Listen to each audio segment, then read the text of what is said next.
ಹಿಂದೆ ಒಂದು ಸರಿ ಬೀದರಲ್ಲೇ ಆಯಿತು, ಬಾಲ್ಕಿನಲ್ಲಿ ಇದೇ ಥರ ಗಲಾಟೆ. ಸವರ್ಣೀಯರು ಇವ್ರಿಗೆ ಒಂದು ಗುಂಪು ಬಂದುಬಿಡ್ತು. ನಾನು ಮದನ್ ಮೋಹನ್ನು ಇಬ್ಬರು ನಡ್ಕೊಂಡು ಹೋಗ್ತಾಯಿದ್ವಿ. ವರದಿ ಅದು CRPF ಎಲ್ಲ ಬಂದುಬಿಟ್ಟಿದೆ, ಸೆಕ್ಷನ್ 144 ಯಾರೂ ಇಲ್ಲ ರಸ್ತೆಯಲ್ಲಿ. ಹೋಗ್ತಾಯಿದ್ವಿ, ಎದುರುಗಡೆ ಒಂದು ಗುಂಪು ಬಂದುಬಿಡ್ತು. ಯಾರು ನೀವು ಅಂತ ಹಿಡ್ಕೊಂಬಿಟ್ಟೆ. ಎಲ್ಲ ಇದು ಮಚ್ಚು ಗಿಚ್ಚು ಎಲ್ಲ ಹಿಡ್ಕೊಂಬಿಟ್ಟ.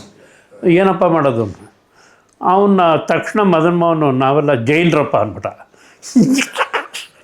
ಯಾವ ಜಾತಿರೋ ಗುಂಪು ನಮಗೆ ಗೊತ್ತಿಲ್ಲ. ಇಲ್ಲ ನಾವು ಲಿಂಗಾಯತರು ಅಂದರೂ ಹೊಡಿಬೋದು, ದಲಿತರು ಅಂದರೂ ಹೊಡಿಬೋದು, ಯಾಕೆ ಬೇಕು? ಜೈನರಂತೂ ಯಾರೂ ಇರಲ್ವಲ್ಲ, ಅದು ಜೈನ ಅಂದ್ಬಿಟ್ಟ. ಜೈನರಂತ ಬಿಡಿ ಅಂದ್ಬಿಟ್ಟು ಕಳಿಸ್ಬಿಟ್ರು.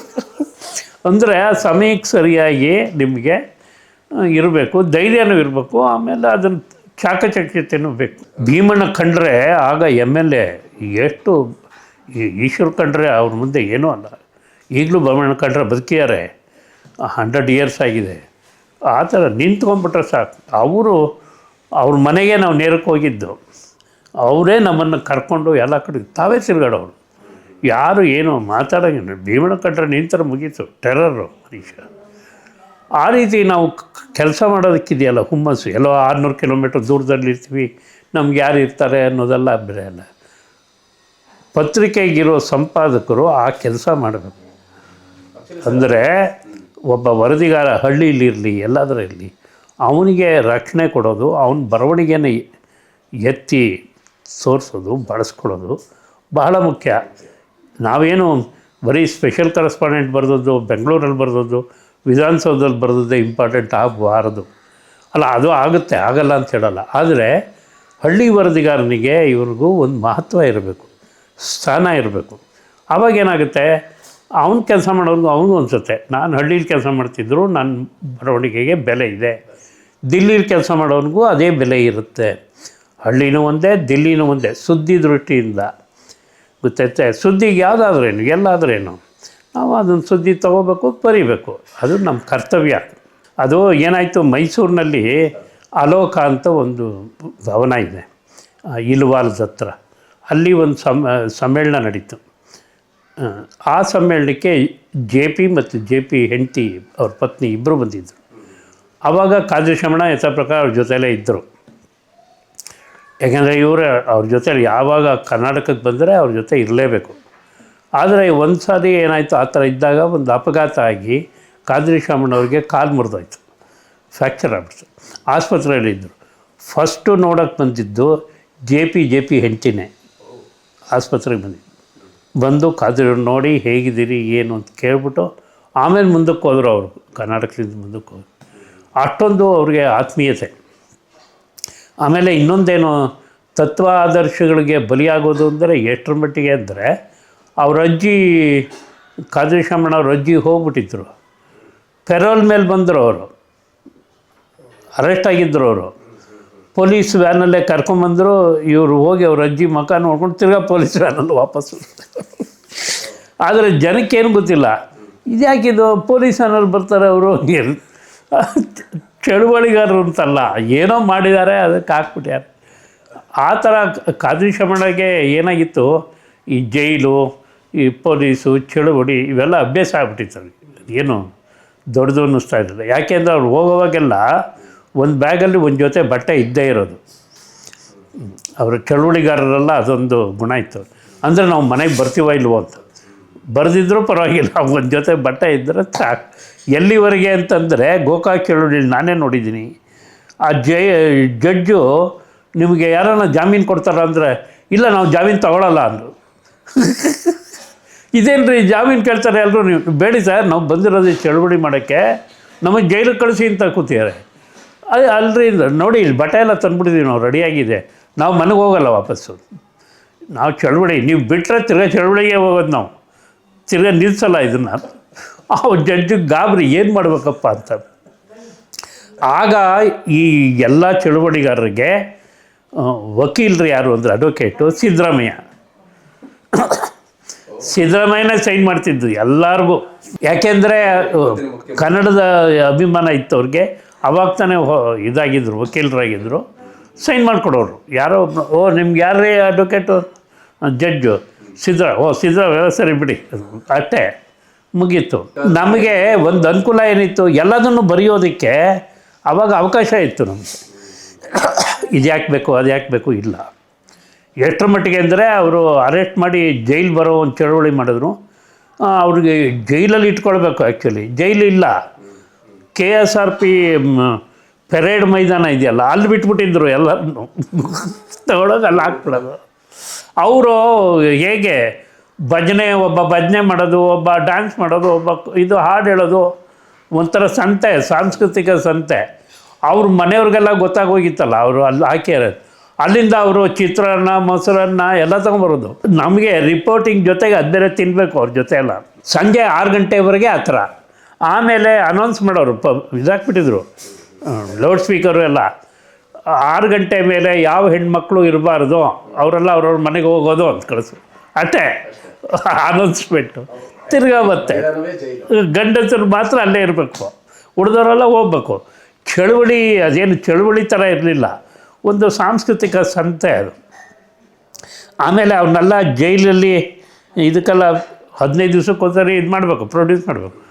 ಎಲ್ಲಿ ಅವ್ನು 4 ಜನ ಮಾತ್ರ ಒಳಗಡೆ ಜೈಲೇ ಇದು ಕೋರ್ಟು ಹಾಲೇ ಚಿಕ್ಕದು, ಉಳಿದವರೆಲ್ಲ ಅಲ್ಲೇ ನಿಂತಿರೋರು. ಅವರೆಲ್ಲರಿಗೂ ಹಂಗೆ ಜಡ್ಜ್ ಅನೌನ್ಸ್ ಮಾಡ್ಬಿಡೋರು, ಮುಂದಿನ 15 ದಿವಸಕ್ಕೆ ಬನ್ನಿ ಅಂತ, ಮುಗಿದೋಯ್ತು. ಆ ಥರ ಇದು. ಅದು ಅವ್ರಿಗೆ ಒಂದೇನಾಗಿತ್ತು, ಕಾದಿಶಮ್ಮನಿಗೆ ಇವೆಲ್ಲ ಅಪರಾಧ ಅಂತ ಅನಿಸಿರಲಿಲ್ಲ. ಎಮರ್ಜೆನ್ಸಿ ಟೈಮಲ್ಲೂ ಅಷ್ಟೇ ನಾವು ಎಷ್ಟೋ ಬರೆದ್ವಿ. ಎಮರ್ಜೆನ್ಸಿದು ಬರೆದಾಗಲೂ ಅಷ್ಟೇ ಅದನ್ನೆಲ್ಲ ಅವರು ಹೇಳೋರು, ಬರೀರಿ ಹಾಕಿ ಪರವಾಗಿಲ್ಲ ಅಂತ. ನಾನು ಆಮೇಲೆ ಮದನ್ ಮೋಹನ್ ಇಬ್ಬರೂ ಶಾ ಕಮಿಷನ್ ಇದ್ರದ್ದು ಎನ್ಕ್ವೈರಿ ಫುಲ್ ಅಟೆಂಡ್ ಮಾಡಿದ್ವಿ ಗುಲ್ಬರ್ಗಲ್ಲಿ. 15 ದಿವಸ ನಡೀತದು. 15 ದಿವಸ ಅಟೆಂಡ್ ಮಾಡಿದ್ವಿ. ಅವರು ರಾಮಕೃಷ್ಣ ಅಂತಿದ್ದರು, TJ ರಾಮಕೃಷ್ಣ, ಡಿವಿಷನಲ್ ಕಮಿಷನರ್ ಅವರು. ಇವರು ಶಾ ಕಮಿಷನ್ನವರು ಅವ್ರನ್ನ ಅಪಾಯಿಂಟ್ ಮಾಡಿದ್ದರು. ಪ್ರಿಲಿಮಿನರಿ ಅವ್ರು ಮಾಡೋದು. ಆಮೇಲೆ ಉಳಿದ ಕೇಸುಗಳು ಬೆಂಗಳೂರಿಗೆ ಬರ್ತಿದ್ವು. ಬೆಂಗಳೂರಲ್ಲಿ ಶಾನೇ ಬಂದಿದೆ, ಶಾ ಕಮಿಷನ್ನೇ. ಅದರಲ್ಲೂ ಅಷ್ಟೇ ಬೆಳಗ್ಗೆ 10ರಿಂದ 5ರವರೆಗೂ ಕೂತು ನಾವು ಬರಿತಾಯಿದ್ವಿ. ಎಮರ್ಜೆನ್ಸಿ ಎಕ್ಸಸ್ ಏನಾಗಿದೆ, ಅತಿರೇಕ ಏನು ಎಲ್ಲ ನಮ್ಮ ಪೇಪರಲ್ಲಿ ನೆಕ್ಸ್ಟ್ ಡೇ ಬರೋದು. ಹಿಂದೂ ಪೇಪರಲ್ಲೂ ಬರೋದು, ಇದರಲ್ಲೂ ಬರೋದು. ರಿಟೈರ್ಡ್ ಆಗಲಿಲ್ಲ ಅವರು. ಕನ್ನಡಪ್ರಭದಲ್ಲಿ ಇದ್ದಾಗಲೇ ಸಂಪಾದಕರಾಗಿದ್ದಾಗಲೇ ಹೋಗ್ಬಿಟ್ಟಿದ್ದವರು. ಕೊನೆವರೆಗೂ ಅವರು ಸಂಪಾದಕರಾಗೇ ಇದ್ದರು. ಅವ್ರೇನು ರಿಟೈರ್ಮೆಂಟ್ ಇರಲಿಲ್ಲ ಅವ್ರಿಗೆ. ಕೊನೆವರೆಗೂ ನಾನು ಅವ್ರ ಮನೇಲಿ ಹೋಗಿ ನೋಡಿದ್ದೆ. ಇಂದಿರಾನಗರದಲ್ಲಿ ಅವ್ರ ಮನೆ ಇತ್ತು. ಆವಾಗ ವೀರಪ್ಪನ ಗಲಾಟೆ ಜಾಸ್ತಿ ಇತ್ತು. ಆವಾಗ ಅವರು ಮಲಗಿದ್ದಾಗಲೇ ಹೇಳಿದ್ರು, ವೀರಪ್ಪನ ಬಗ್ಗೆ ಜಾಸ್ತಿ ಬರೆಯ, ಅದು ತುಂಬ ಗಲಾಟೆಗಳು ನಡೀತಾ ಇದೆ ಅಂತ. ಬರೆದೆ, ಭಾನುವಾರಕ್ಕೊಂದು ಲೇಖನನೇ ಬರೆದೆ ನಾನು ವೀರಪ್ಪನ ಬಗ್ಗೆ. ಅವರು ಹೇಳಿದ್ರಿಂದಲೇ ಬರೆದದ್ದವರು. ಅವ್ರಿಗೆ ಎಷ್ಟರ ಮಟ್ಟಿಗಿತ್ತು ಅಂದರೆ, ಆಗ ನಮಗೆಲ್ಲ ಈ ಟೆಲಿಪ್ರಿಂಟರ್ ಅಷ್ಟೇ ಇದ್ದದ್ದು, ಈ ಕಂಪ್ಯೂಟರ್ ಇರಲಿಲ್ಲ. ಲೇಖನಗಳು ಇದನ್ನೆಲ್ಲ ವಿಶೇಷ ವರದಿ ಇದನ್ನೆಲ್ಲ ನಾವು ಬರೆದು ಕಳಿಸ್ಬೇಕಾಗಿತ್ತು, ಪೋಸ್ಟಲ್ಲಿ ಕಳಿಸ್ತಿದ್ವಿ. ಅವ್ರದ್ದು ಒಂದು ಗುಣ ಇತ್ತು, ಬೆಳಗ್ಗೆ 9:30 ಬಂದರೆ ಎಲ್ಲ ಪೋಸ್ಟು ಅವ್ರ ಮುಂದೆ ಇಡಬೇಕು, ಅವರೇ ತೆಗೆದು ನೋಡಬೇಕದು.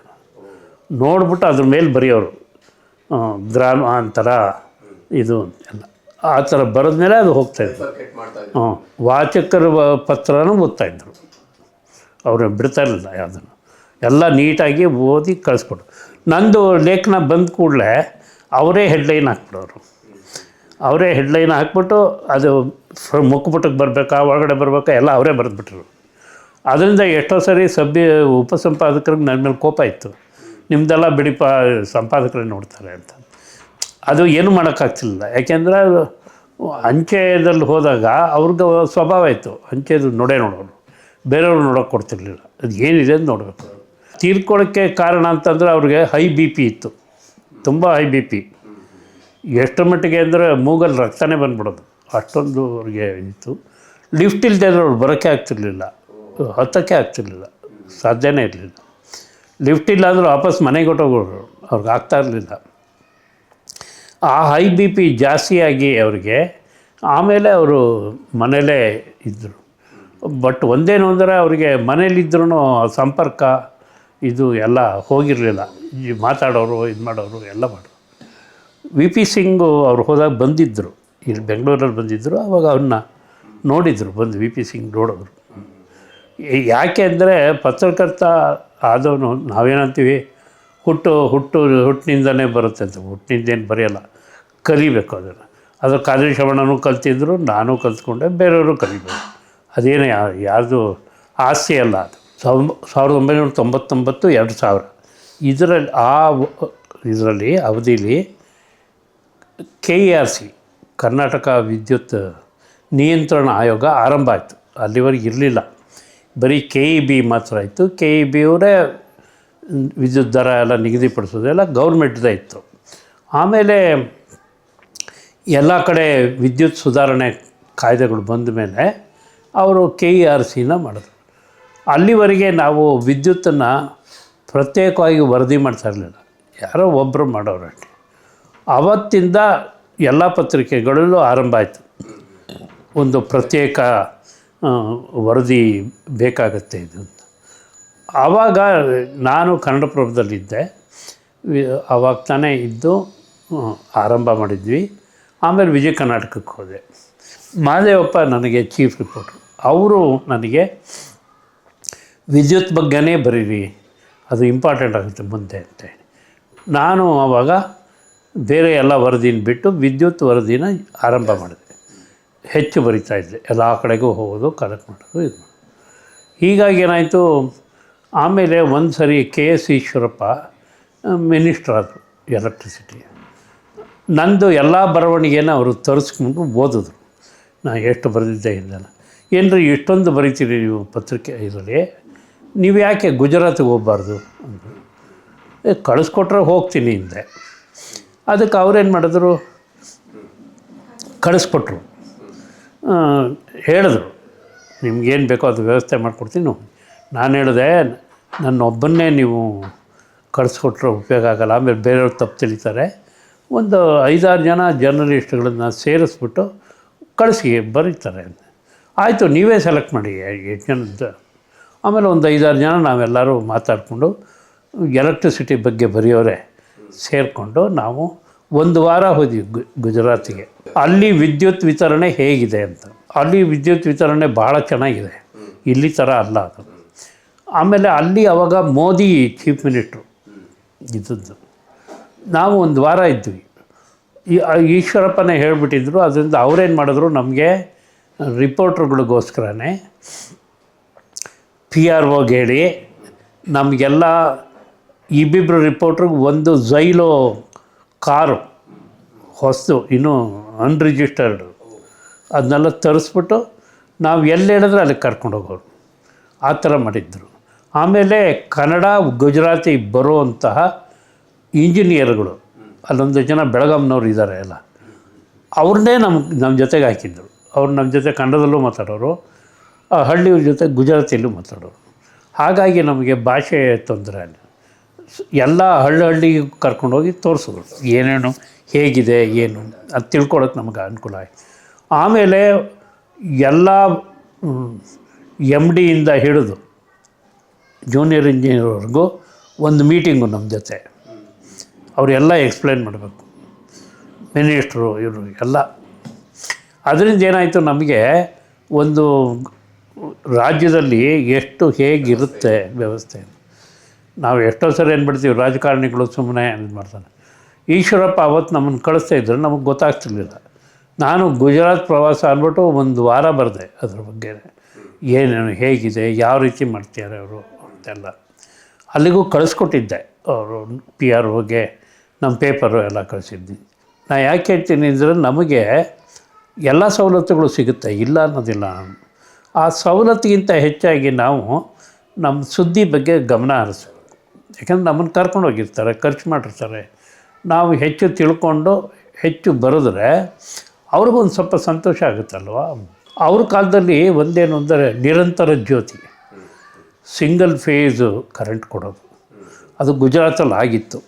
ಅದನ್ನೇ ಇವರು ಮಾಡಿದ್ರು.